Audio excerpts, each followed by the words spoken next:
Hey Pillowfort PM, I'm here today to share about an exciting new game called Everdream Valley. Its description on Steam is a farming adventure with a dash of magic.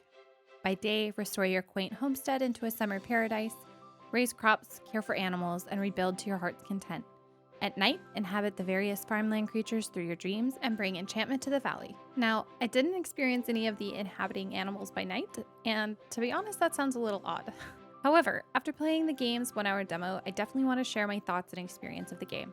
And don't worry, the long play of the demo is already posted, so should you want to go check it out, just click the link in the description. Before we start with the nitty-gritty, I want to say that my overall experience of the game was great. It's everything you really want in a farming sim. Animals, crops, trees, the ability to run around the entire world collecting things as you go and selling them for cash at your local vendor. He looked a little shady, but his cow is cute, so that's fine. I especially love the fact that you can move stuff around and customize your farm. Not many 3D games have good world customization, but this one makes it easy and painless. Place your fences where you want, plant your crops where you want, even decide where to put your fertilizer machine. No, really. All in all, I got to spend a little over an hour in the game, and I definitely loved it.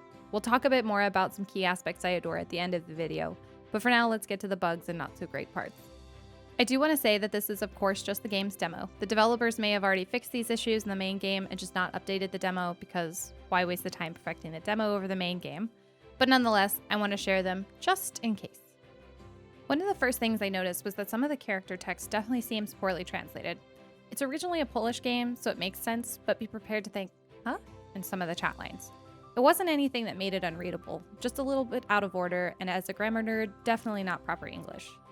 To make up for this though, the grandfather in the game makes great dad jokes. Properly translated or not, we can all agree dad jokes are the best.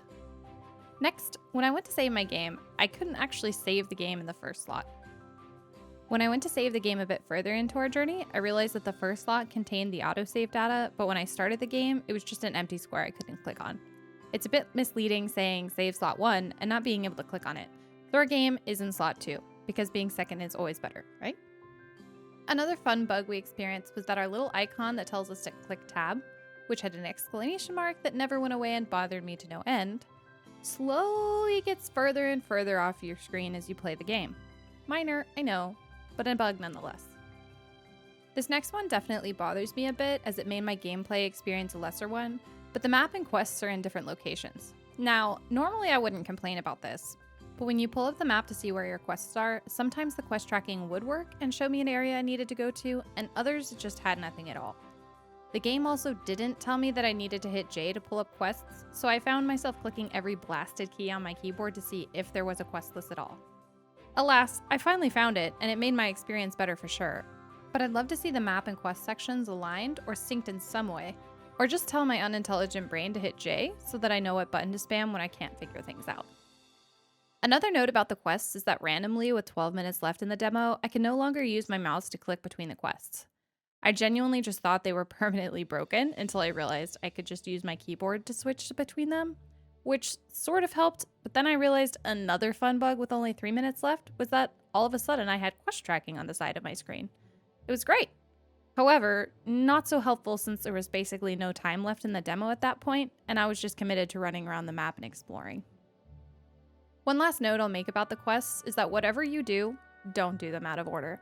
I started the quest to make chicken nests, which oddly go outside of the chicken coop, and didn't realize I needed to make 3, because I had no idea about quest tracking at this point. So I happily made 2 little nests and placed them down, then realized I needed to make 3 when I did finally find quest tracking, made a 3rd and placed it down, but still needed to place down 2 more.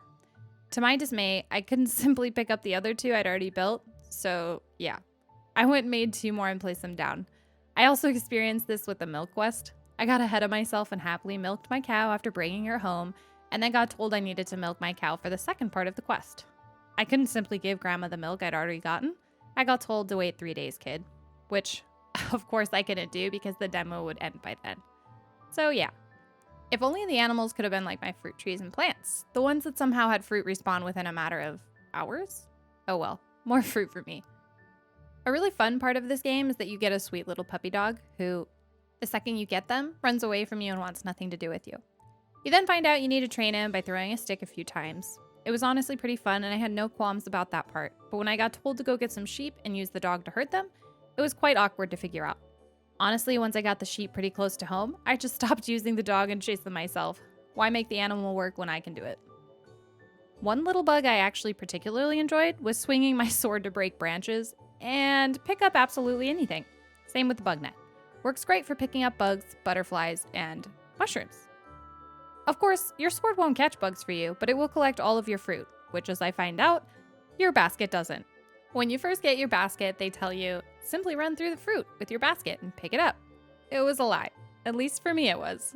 I merrily equipped my basket and walked my happy tail through the berry bushes and realized that I still had to click the button to collect the fruit. I could have done that without the basket, so the extra time to bother equipping it was pointless. Now that we're through the bugs that we experienced, well, of course, that's only 1 hour into the game, so who knows what else there might be. But again, none of them really ruined my experience and most made me chuckle. And now that we're through with them, let's talk about what I truly enjoyed about the game.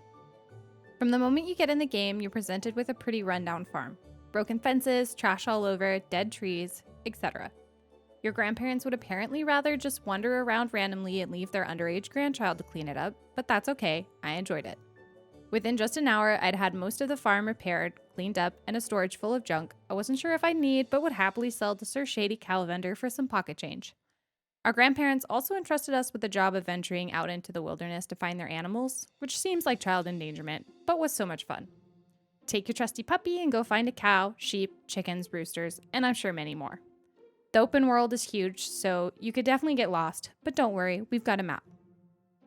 I also want to compliment their stamina system. It doesn't run out quickly, but it does run out. When it does, you'll have to walk agonizingly slowly until it's fully recharged. No sneaking in a few sprints and having it be empty again, but the distance you can get while running or when shopping is great. If you manage it well and don't ever let it fully run out, it will recharge faster than if it's completely empty, so bear that in mind. The animal minigames are fun too, a bit repetitive if you have a bunch of them, the sheep for example, but supposedly you only do them once every 3 days, so no biggie there. Oh, and you can change your clothes on the go. No need to find a dressing room. Apparently you keep a backpack full of clothes on you at all times, and you can strip down anywhere, no matter who's watching, and put on your favorite overalls to go about your day.